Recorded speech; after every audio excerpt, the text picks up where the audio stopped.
Hi there, welcome back to Not Another Budget. I'm Nicole, this is Mr. Bowie, and on this channel, we/mainly me, we're attempting to cash budget our way out of debt. And if that's something you're interested in following along with, please don't forget to stick around and check out the other content on this channel. Now, I am out of breath because I've just had to stop the aforementioned cat from picking a fight with something he does not need to be picking a fight with.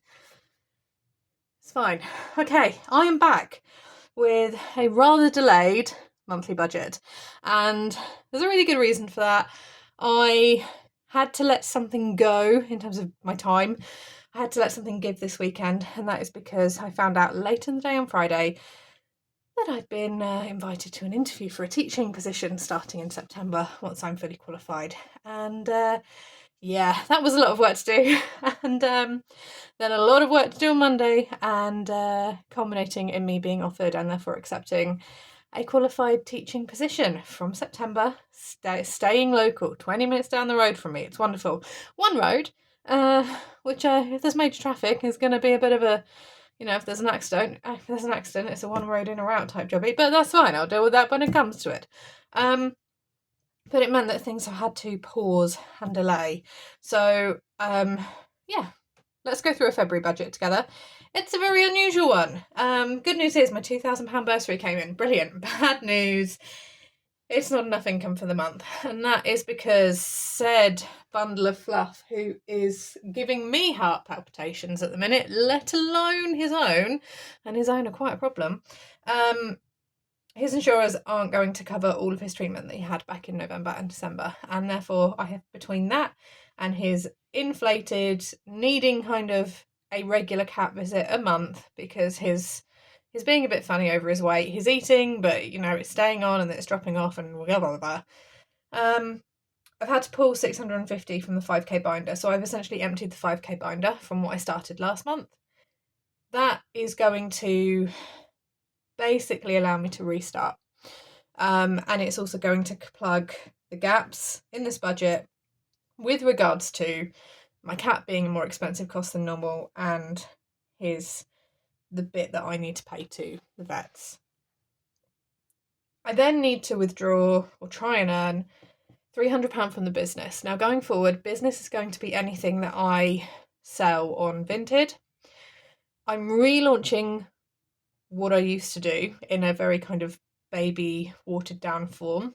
Vinted is going to be a selling platform that I utilise, along with anything else that I'm going through and destashing, because again, the house is a big unknown. So with that in mind and lining up with tax law changes in the UK as of January, I will now class anything that I sell through Vinted or any kind of online selling platform as business-based income and manage that accordingly. But £300 is what I needed to bring back into my budget, because last month I had to replace my sewing machine, and when I came down to constructing stock, there were some core components which I thought I had, and it turns out I didn't. So I did have to do a little bit of a stock materials spend. It could have been far worse, but between those two, it does mean that actually the business owes me money straight away, and I need that money in my budget. So hey ho. So it means that my projected income needs to be 2,950. 2,650 of it is already in place. That's fine. But this is a budget which I've managed to get down to £1, which is good. But within that, there is things that I need to sort out and look at.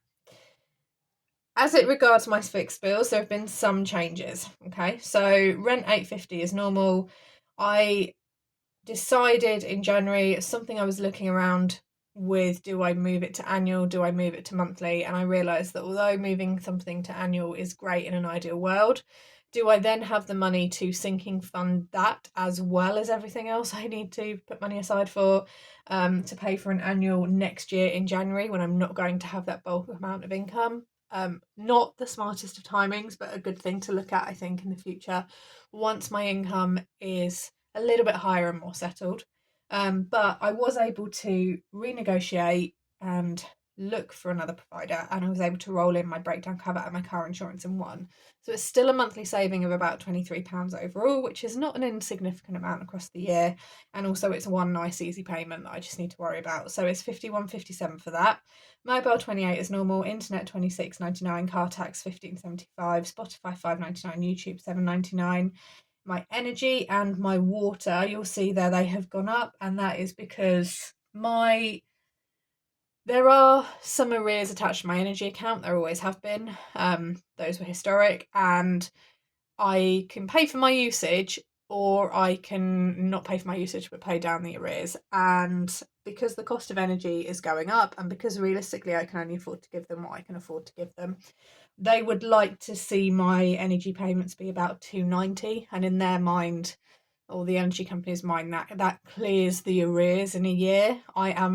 While they're being managed, and while they are chipping down slowly, they are less of a priority. My priority is clearing my smaller consumer debts, my guarantor debt as much as possible, and then actually once that money is freed up from my budget, then going and making extra payments. And there is a real stark difference as well between the amount of energy that I use in the spring and summer to the amount of energy I use that's specifically in the winter time. So yes, I have increased my payments slightly to 160. That's to cover the increased cost of energy and still chipping away slowly at the arrears that I have with them. And then with the water company, I thought I'd be able to get away with it. I can't. They want us to pay next year's in advance, as well as our current year.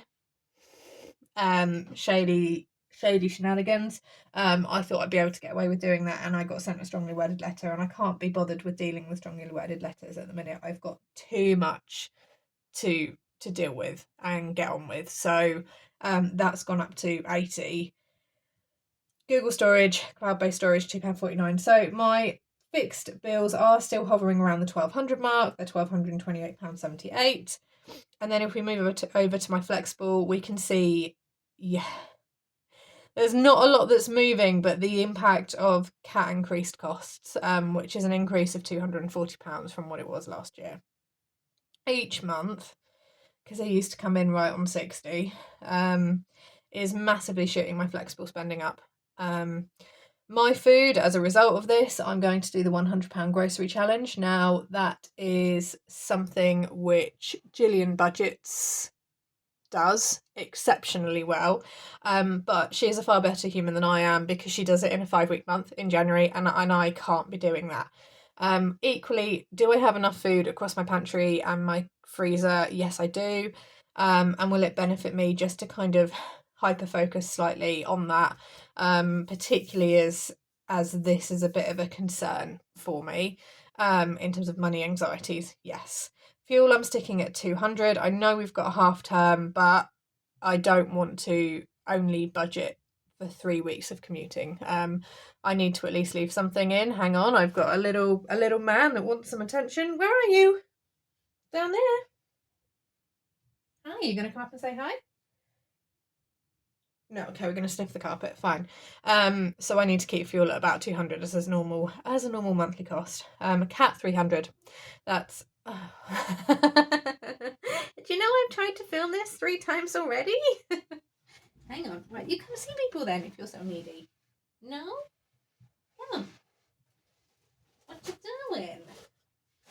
Come on, come see who's costing me so much money. And I love you to bits, but you're still costing me loads. Yes. Hello. So what you can't see is the flexible spending that Bowie is sitting on. The £300 encompasses a monthly vet checkup, which he needs at the minute, medication, veterinary prescription-based food, veterinary prescription-based treats, plus some actual like meat and ham to bulk out his food to try and help him put some weight on. I still don't know if £300 is what we're going to settle on. I was hoping that actually it would settle in at like £250, and then the need for him to have monthly vet checkups threw that out of the window, basically. So that's the cat. of the £780 that is my flexible budget, including some teaching things, 300's the cat. I still love you, but still, this is a little bit of a stress for me, I will be honest. Household £10. I did a massive stock up in January. This is just to cover like feminine hygiene stuff and blah blah blah, and yeah, things like that. Teaching, I'm at my PGCE research thesis point, so there are some books which, although I am trying to deep dive the internet for as many free journals and resources that I can find, there are some things which unfortunately have not yet made their way over to ebook online access. So £70 should cover everything that I need for that. And then my personal spending money, I fixed at 100, and yes, the budget is tight, but in the grand scheme of things, me taking my normal £100 spending money, which I need to do, quite frankly, is not going to make or break this. Ideally, I would like to continue on with the Christmas savings binder using the 12 months challenge from Budget Glow. Again, in the grand scheme of this, not a priority. This is something I'll look at the end of the month when everything is all said and done. And then as it regards to my debt payments, we've got vets. I owe them £470. That's when the insurance is not covering. Guarantor is 300, and then my debt minimums are 80, so it's a total of £850 paid to debt. So my debt payments are still going to exceed my flexible spending as well, and are easily nearly a third of what I am paying out. But there we go. In terms of the overall summary, you can see the breakdown over here. There is a balance of £1 that is my buffer, and I'm not even going to use it as a buffer. In terms of saving challenges, I'll continue on with. I will still continue on with the small change savings challenges because they just accumulate in my purse. I will be not starting or doing anything with the standard sinking funds, either the 5k binder, because if the £90 is what I have left over, or that I've planned to leave over, what I may choose to do is fill the first of the 5k binder challenge, which is £50, and then put 40, I'm looking, can I do my maths? Yeah, and then put 40 into Christmas. I don't know yet. There's a lot of unknowns and uncertainties at the minute with February. Hi, where are you going? Okay, brilliant. Rustly background noise. What I have certainly learned, and what I am coming to the conclusion to, is that, again, grammar not working. Sorry guys, it's been a really long day, just bear with me. I promised you a video today and I am gritting my teeth and filming through it because my brain is melting. There is a lot that I need to do in terms of getting listed and getting sorted. That is a process which I don't enjoy. I enjoy the end product because the end product is money, you know, who doesn't? But it's a very time consuming thing and my time is incredibly squeezed at the minute. What I have realised is that actually for February, I just need to be at home. Yes, I have mum and dad's birthday, like 2 days where I can't be at home. But actually things like, in terms of my budgeting goals, batch cooking, sticking to the small change savings challenges to stay motivated, and going through and just clearing out my stuff. Even if I can only get £2 or £3 for an item, try and get £2 or £3 for an item. If I will probably use the February half term, which is not next week in the UK, it's the week after, so 2 weeks time. I'm realistically going to use that time to make up stock. In terms of everything else that I need to go through and list and sort out, there's things that I need to steam and iron. I am just going to have to try and find time to do that, and it may mean that actually I need to reduce how much sleep I'm getting between that and my PGCE and my training.